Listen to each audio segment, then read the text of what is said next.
Hello, and welcome to this week's episode of The Key, Inside Higher Ed's news and analysis podcast. I'm Doug Lederman, editor and co-founder of Inside Higher Ed, and we're meeting up today a few weeks into another semester in which the COVID-19 pandemic is casting a larger shadow than many of us thought and certainly hoped just a few months ago. We've been largely focused on other topics in recent episodes of this podcast, and it struck me that it might be time to deal with the elephant in the proverbial room. Many topics in higher education are hard to generalize about because of significant variations in institutional types and missions. This one has the added complication of enormous variation in how the coronavirus and politics related to the pandemic are playing out in different parts of the country. Plus, the situation is so fluid that trying to keep tabs on it is next to impossible, and assertions made one day may be out of date a few days later. With those caveats made, I invited onto this week's episode my colleague Elizabeth Redden, who has driven Inside Higher Ed's coverage of the pandemic since its earliest days and continues to track its impact on institutions, students, and instructors as closely as anyone. In the last few days, she wrote pieces about how students are complying with their college's vaccination mandates and the regional differences in institutions' COVID policies.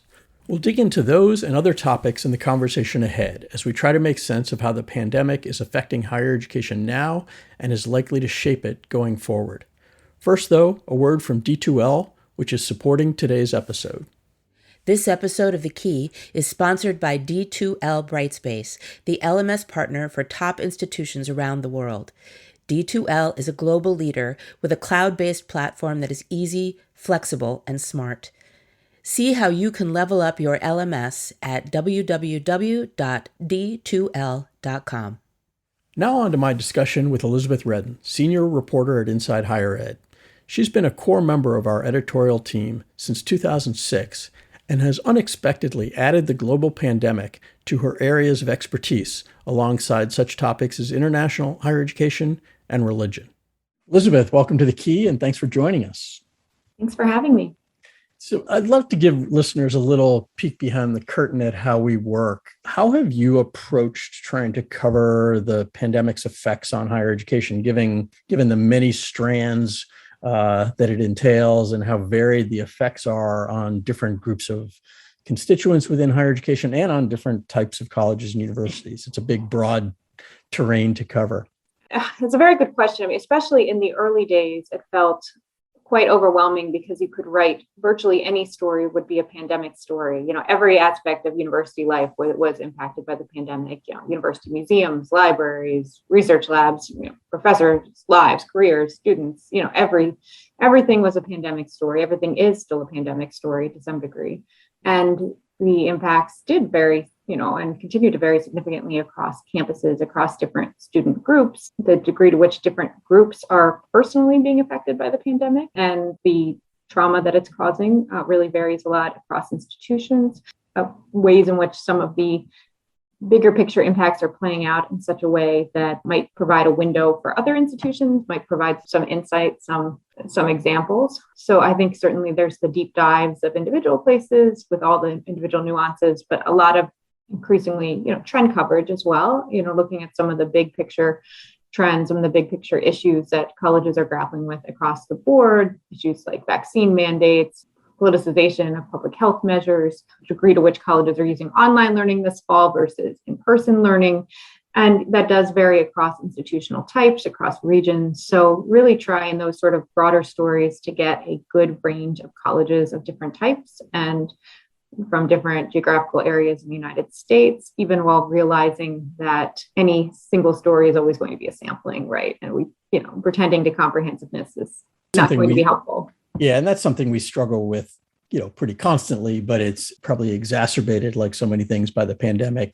And what we've seen, the usual things we're thinking about when we think about sort of the diversity of institutions, geography is playing a role now in a way that's probably greater than normal because of the differences in red states and blue states and regions. And one story that we just published touches on a lot of those themes you just flagged. And it was a story about sort of how colleges with vaccine requirements are faring in getting students to comply.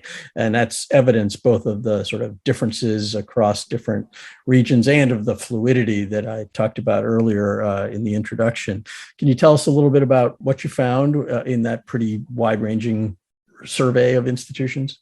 Of course, yeah. Part of why I wanted to write this was I was talking with some institutions in the summer in July. Some of the institutions that were early adopters of COVID-19 vaccine requirements had set deadlines of August 1st, August 15th, somewhere in those ranges for students to report their vaccine status or their vaccination status.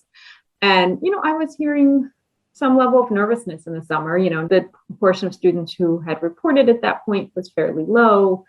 The big caveat was the deadline hadn't passed yet, right? And you always might have a flood of students at the end. And most colleges had also built in some time to follow up with students, right? Once that deadline did pass.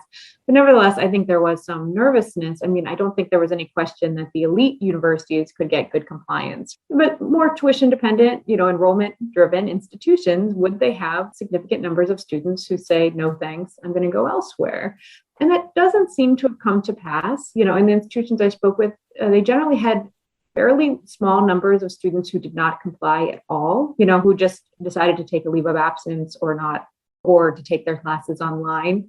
There weren't institutions that were seeing gigantic exoduses of students. The number of students who either didn't get vaccinated or apply for and receive an exemption was relatively low at most of the places I looked at. I will say there are still some colleges that are, especially some that announced mandates on the late side in August or after the Pfizer vaccine gained full approval in late August from the FDA. Their deadlines haven't passed yet, so they're still trying to get students to report their information. I mean, one thing that's quite clear from the data are the different vaccine uptake rates at sort of flagship campuses versus regional campuses. For example, University of New Mexico, for example, I believe their deadline is, I think it's September 30th for students to submit their vaccine information. So they still have some time, but at this point they're seeing, higher compliance or higher vaccination rates that have been confirmed at the main campus in Albuquerque as opposed to the branch campuses. So different student demographics. And how colleges are handling this, I think, varies too. I mean, there have been some that have taken a very hard line. If you don't get your vaccine by this date, you are being disenrolled, or you're being disenrolled from in-person classes. You're going to be locked out of campus. There are others that are taking a bit of a softer line. Okay, the deadline, September 30th. University of New Mexico would be an example of this actually for students. The deadline, September 30th. If you don't meet it, we're still going to let you stay on campus this fall and finish your classes if you submit to weekly testing, but you're going to have to go somewhere else for the spring, basically. But by and large, colleges, I think, are seeing pretty decent compliance with these requirements. I do think one variable that was the percentage of students who are getting and receiving exemptions for these vaccine requirements. In the examples I looked at, there's probably about 15 different colleges in my most recent stories. In that group, I think the percentage of students who had received exemptions in general, so somewhere around 3% to 12%. It does seem some schools are being more and less liberal in whether to grant exemptions, particularly religious exemptions, and more and less liberal in how vigorously they wish to police those sorts of claims. And what standards they're using too? Or are they, do they need a letter from a clergy person, or is it just in most cases, is it just an assertion? Basically, states don't have to allow religious exemptions to vaccine requirements, but if they do, the courts have basically ruled that you can't discriminate between an organized religious belief and your own personal religious belief. I spoke with Peter McDonough last week, who was Vice President and General Counsel for the American Council on Education. And he told me that generally speaking, colleges have to consider, is the religious belief sincerely held? Is it in fact a religious belief? And is there an undue burden imposed on the university for accommodating it? So a college could take a different position in regards to some of those questions. Is it sincerely held? Do colleges want to be in that position of questioning that? Shifting to what we're seeing this fall, I'll admit to being a bit surprised by how relatively smoothly things have gone on many campuses so far, with the inevitable need for a big fat asterisk that it's still early days, we haven't had cold weather forcing people indoors, etc. But we haven't seen lots of campuses having to shift all instruction online or put huge numbers of people into quarantine, let alone to consider closing down their campuses. Do you share that point of view? And if so, what do you attribute it to? I do share that sense. But I also remember last year there were campuses with large numbers of cases that kept going, so I think the decision to suspend in-person operations there are other considerations other than just the health impact and 100%.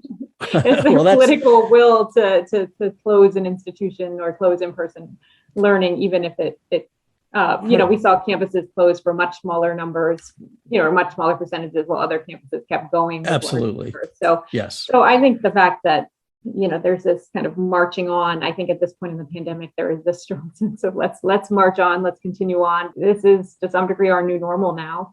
I have been a little surprised that I haven't heard a whole lot from colleges that are really in some of the hotspot affected, some of the southern states that have real strains in their hospital systems right now. Right. And I maybe I think there's probably a few things at play. One is the vaccines, right? I mean, Yes. We are in a very different, even at schools that don't have vaccine mandates, even at schools that have, or colleges that have relatively low vaccine uptake in the scheme of things, you're still looking at, 60, 70, probably 80% of students that are vaccinated and are largely protected against severe outcomes.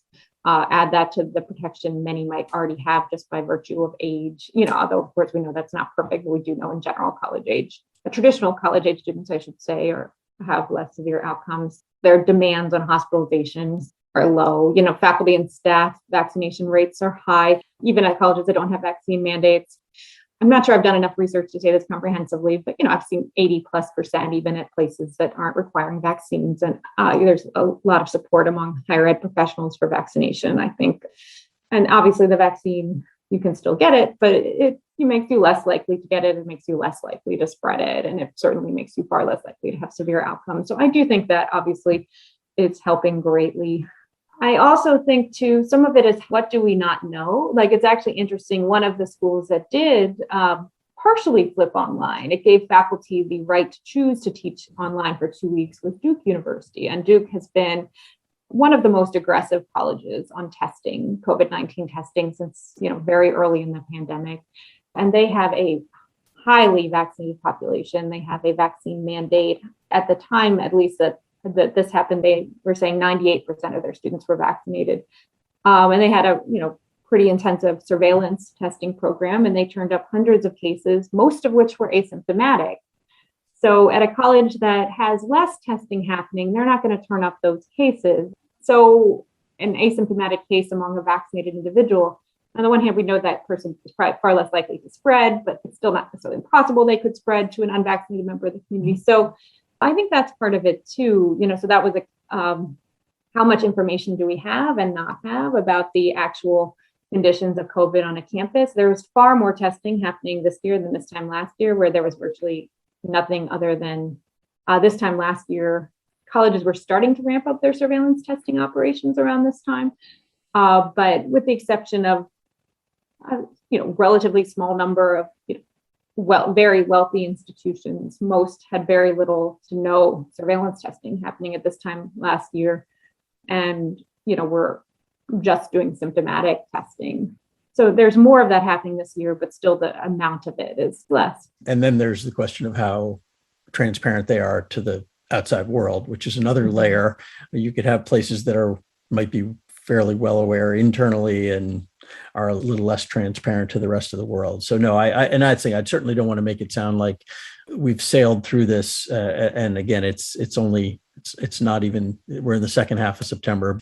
I was pretty blown away by those couple of Saturdays ago, watching the huge football crowds, and was sort of expecting that we would see big outbreaks. And again, if people aren't symptomatic and they're not being tested regularly, maybe we don't know the full extent, but I'm not sure we've seen major outbreaks in a lot of places, which again, sort of surprises me. Yeah, I think one thing I've been watching closely that I haven't seen in so many colleges that were sparsely populated last year are full this year, and I was expecting more strains on quarantine housing to be reported than I've been seeing anecdotally, but that's something I definitely want to keep watching, because even if a student is asymptomatic or mildly symptomatic, obviously there are questions about where they'll be housed in that time, and is there enough housing for that.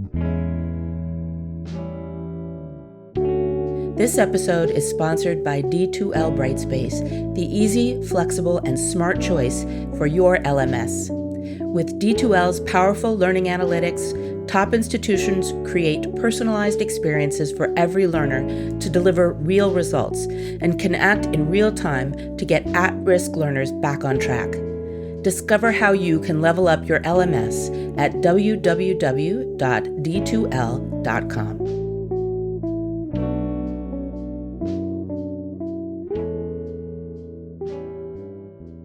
Talking about the pandemic's continuing effects on higher education with Elizabeth Redden, senior reporter at Inside Higher Ed. You just mentioned testing and the potential underreporting of asymptomatic cases, et cetera. What are some of the other areas of the pandemic's effect on higher education that are just sort of least clear at this point, either because we don't have good windows into it, or because it's probably too early to really be able to gauge it? What are the other areas you're sort of thinking about and that our listeners should be watching for as you think about it? Last year, a lot of people took heart from contact tracing, suggesting transmission was very limited in the classroom. Given that the Delta variant is far more contagious and far more transmissible, I've been thinking about that issue.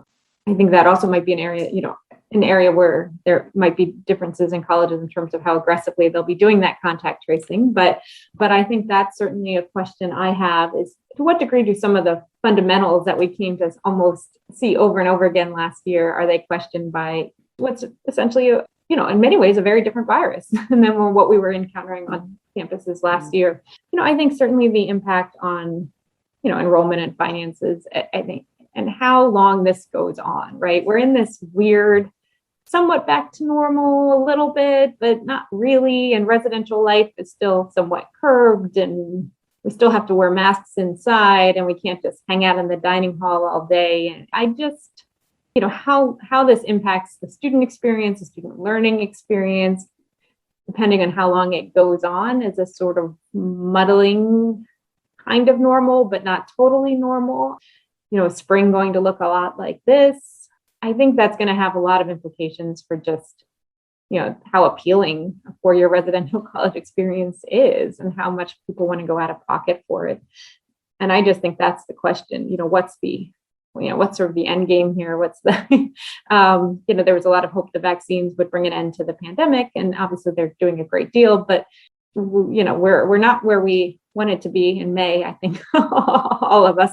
Those are all good questions. I mean, the question of whether the student experience, part of me feels like, and maybe we should take our whole reporting team and send them out and follow some students around, because it just is hard. And I have various nieces and nephews out there on campuses, and I'm getting reports, and there's no question that the experience isn't the normal one. These basically three groups of freshmen that we have on campus this fall, the new freshmen, the sophomores, and to some extent the juniors, who really spent 6 or 8 months maybe, and they're all returning to campus in some extent for the first time, and having but again, not the experiences that I think they were hoping for. The question of sort of how changed it is remains a struggle for me, sitting here in our homes and not on campuses. And I think that's, certainly seeing anecdotal reports from publications elsewhere and our own coverage, but it's a hard one to gauge.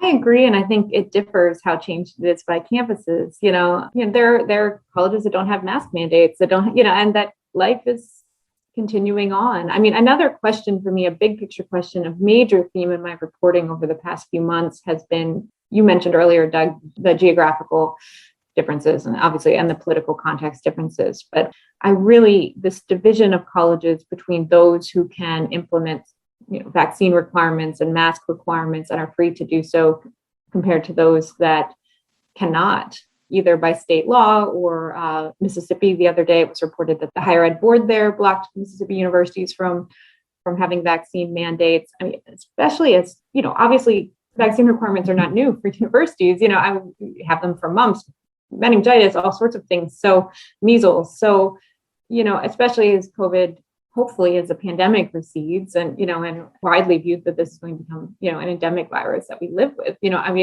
but maybe not a pandemic proportions, hopefully for too much longer. I do think that division between colleges that are able to, require vaccines and those that can't, how that's going to impact higher ed in these areas longer term and whether that changes. I mean, this is not just a higher ed question, but sort of a changing political circumstances. I mean, another example of politicization really impacting higher ed's operations fundamentally. And that, I think, is one of the biggest changes from this year to last year. Last year there weren't fundamentally, basically, richer, wealthier, more selective colleges had, more testing. They had more, but most campuses had mask mandates. Most campuses had reduced density on campuses. There was a certain toolbox, right? This is what we do, and basically the variable was how much testing you were able to do was the biggest variable you saw. But this year we're just seeing such divergent approaches depending on what state you're in. Yeah, absolutely. And it's just it's another way, as if we needed another reminder of, I don't know if it's right to say two countries, but certainly different countries depending on where you are. And I think it's affecting higher education in all sorts of ways. We're seeing it around certain curricular matters. And we've seen some of those for a long time, but this is acute in a way has a bigger impact than I think we're used to. The other area that has become an increasing focus of ours generally, and I think is going to be an even bigger one going forward, is on all the questions around equity in higher education. And the pandemic is another one of those things that is more of a separator and something that expands the gap between those that have and those that don't in our society. And I think we're absolutely seeing that impact in higher education, both in enrollment, but even in what you were just talking about. If wealthier institutions are, quote, better able to take better care of their people than less wealthy institutions. And in general, we see more diversity and the neediest students, more of those students at the less wealthy places. I mean, it's just, there's a sort of an expanding of the divide that COVID drives a bigger wedge through. Absolutely. I mean, I think there's a lot of, when I think about some of the questions, some of them are questions that become more questions the longer this persists, right? So study abroad, was suspended when the pandemic started. A lot of places have resumed study abroad in more limited ways. That would be an example of widely considered to be very impactful educational practice. And access to it has now been curtailed this is the fourth semester that, access to it would have been curtailed. Internships, I just, there's all sorts of sort of quality of education questions. I think that maybe in the first semester or even the first fall, you could kind of just rant a little bit because it was an emergency. But as this persists, and these are really hard questions to answer. I don't have good answers, but I think this is one of the areas that I would expect colleges to be looking at even their own practices. How has, department by department, class by class, how has delivery of this class been impacted? Is this ideal? And certainly there are ways in which the expansion of online has actually helped, right? People have learned new ways of teaching and there's sort of new toolbox. People have expanded their own toolbox for when, it might be appropriate to teach something online or to use a poll or, et cetera, et cetera. But how has sort of the quality of education been impacted? It doesn't help that we have never been all that great at gauging quality in learning. So, the questions of is this lesser than is a hard one to answer when your baseline isn't very good in terms of understanding.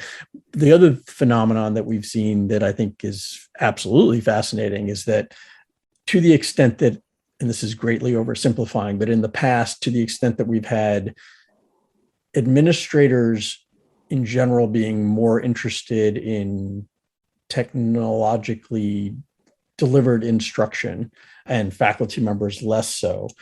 We're seeing a pretty interesting flip right now where for a wide range of reasons, we have faculty members more interested than maybe normal in not being in the classroom physically, and administrators having more incentive than they might have normally to really want students back. And how that dynamic plays out, as you said, the longer this lasts, is going to be really interesting. One of the topics I did some reporting on maybe about a month back was faculty who were seeking accommodations through the Americans with Disabilities Act law to teach online for health-related or disability-related reasons. One person I spoke with kind of pointed out the irony that it's being seen as this crazy, that some administrators were seeing this as this unreasonable accommodation we would never grant. And before the pandemic, they were offering, $5,000 incentives to faculty who would teach a course online. So it's gone completely upside down. That was Elizabeth Redden, a senior reporter at Inside Higher Ed who has helped lead our coverage of the pandemic since it began. Her last few words, completely upside down, continued to describe how a lot of the world still looks to most of us. Elizabeth and her fellow reporters and editors at Inside Higher Ed are doing our best to help you make sense of that upside-down world. Every day on our website, through our frequent webcasts and reports, and in venues like The Key, which turned 60, episodes that is, this week. We can't do it without your help, though. Please tell us about the topics you'd like us to explore, the stories and perspectives we're missing, and what we can do to help you and your institutions best fulfill your missions. You can write me at doug.lederman@insidehighered.com, or if it's easier to remember, at editor@insidehighered.com, or send me a direct message on Twitter or a note on LinkedIn. And if you're finding The Key to be worth listening to, please subscribe on Apple or Google Podcasts, Stitcher, or your favorite podcast platform. That's all for this week's episode of The Key. I'm Doug Lederman, and until next week, stay well and stay safe.